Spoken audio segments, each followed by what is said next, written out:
You're watching a classic episode of Bass Pro Shops Outdoor World Television. While Tracker Pro Team member and Outdoor World co-host Kevin VanDam may be famous for power fishing, he never shies away from finesse baits when conditions call for it. I absolutely love to fish jigs.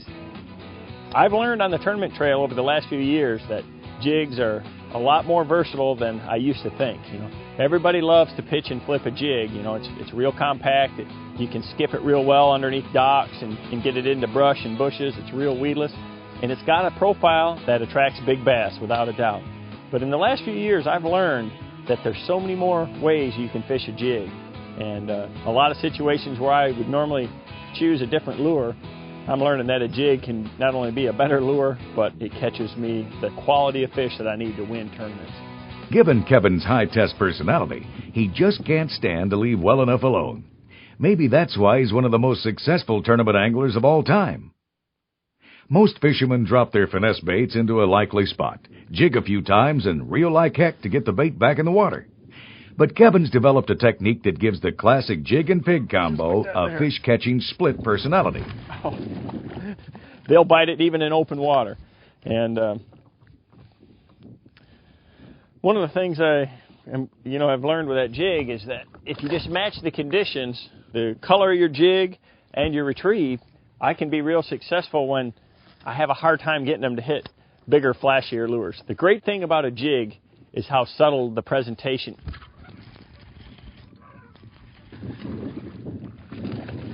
That quarter-ounce jig you can keep right up there on top, and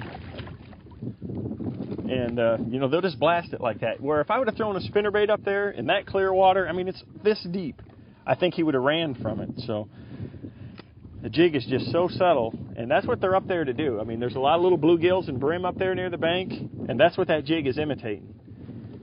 If I just cast it up there and let it hit the bottom, they probably wouldn't do anything to it. But because it's swimming along and it looks natural, hopping it like that, it's got that rattle working, they just hammer it.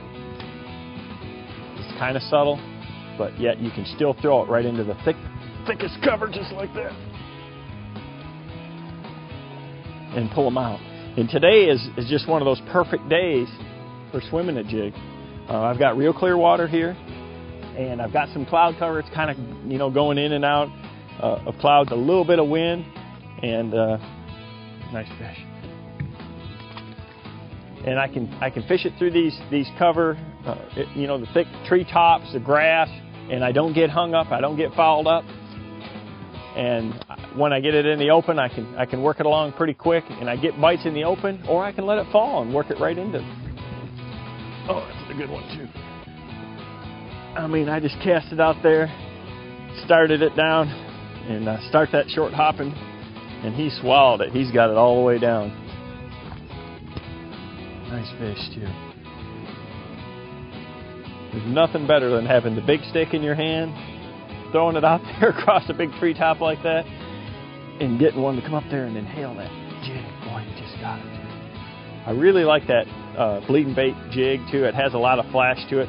It really looks like a sunfish or a bluegill, and that's what I'm doing with that jig swimming up off the bottom like this. Is I'm making it not look like a crawdad like we normally do when we're fishing that jig on the bottom, but by swimming it like that, we're making it look like a bait fish.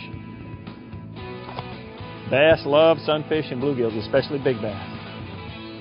See if there's another one in that treetop. The jig and pig snag-free design works great for cover, and once Kevin starts to swim the bait, the right combination of skirt and trailer makes it a passable bait fish imitation for hungry bass.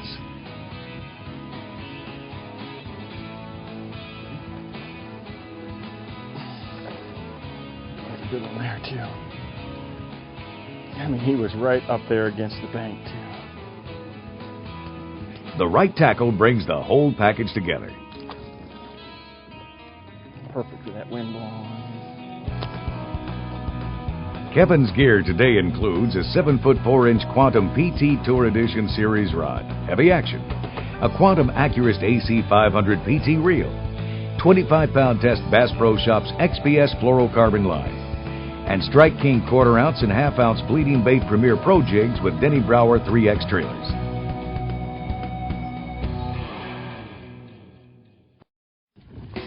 He was right up there shallow.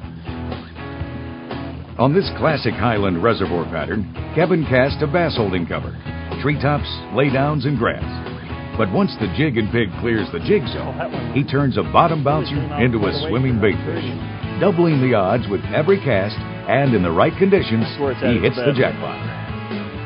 Oh, I mean, he's all the way in the back of this creek. That's a good one, too. Oh, I mean, and it doesn't get any shallower than that. When you get way back in here, it's important to make a good long cast. Get right up in that thick stuff. I mean, he's right in that super shallow grass. Let's try another one. You know, not only is it important to have a long rod to really control that bait, you know, I can keep the rod tip up and keep the jig high in the water column or drop it down and let it get a little bit deeper, but to have a reel that picks up a lot of line. This Quantum Accurist picks up 25 inches per turn. It's got a 6:2 to 1 gear ratio, and it really moves that line. So if I'm working it along like this and a bass hits it and comes towards me, he may hit it real hard and swim 5 feet towards me. I got a long rod to pick up the line, and I got that fast ratio to catch up to him real quick to get those fish coming your way. So you really got to have it for this technique. There is good fish too. Oh man, he was right in the center of that brush top too.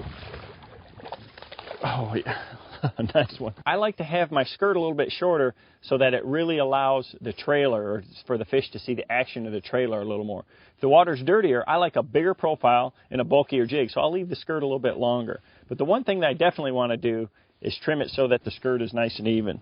So I'm going to get my scissors and again trim it to length. And the water's pretty clear where I'm at today, so I'm going to trim it a little bit shorter, just behind the hook. And then I'm going to take the corners and trim those nice and short.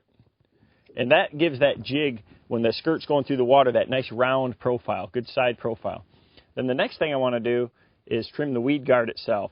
Again, if I'm flipping in really heavy cover and things like that, I may want to leave the weed guard all the way up. But I like to cut it a little bit off and cut it at an angle, just right parallel with the hook point itself. So it's a little more compact. It actually stiffens up the bristles a little bit. You can spread it a little bit. That'll help it if you're flipping it into bushes and things like that. And then I'm ready to put my trailer on. Now, I like to match the trailers or pretty close to the combination of the jig.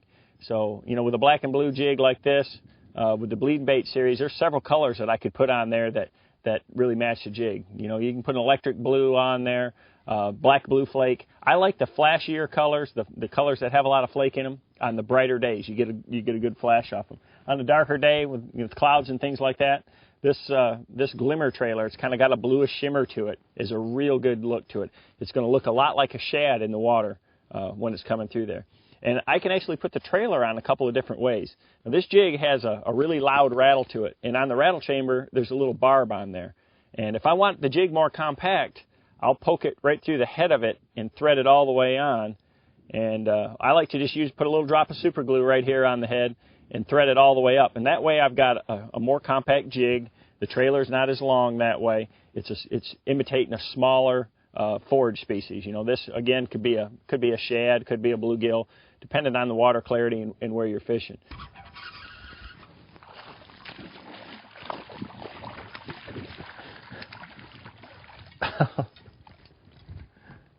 Quality fish.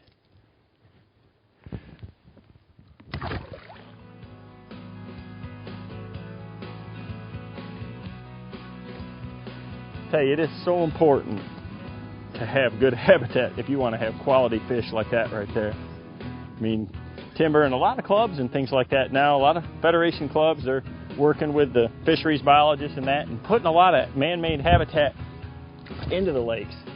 And not only that, but they're enhancing a lot of the spawning grounds, putting plastic barrels out with gravel in them, and in soft bottom areas to really increase the number of fish that we're going to have. And that is so important. You cannot have good bass fishing without good habitat.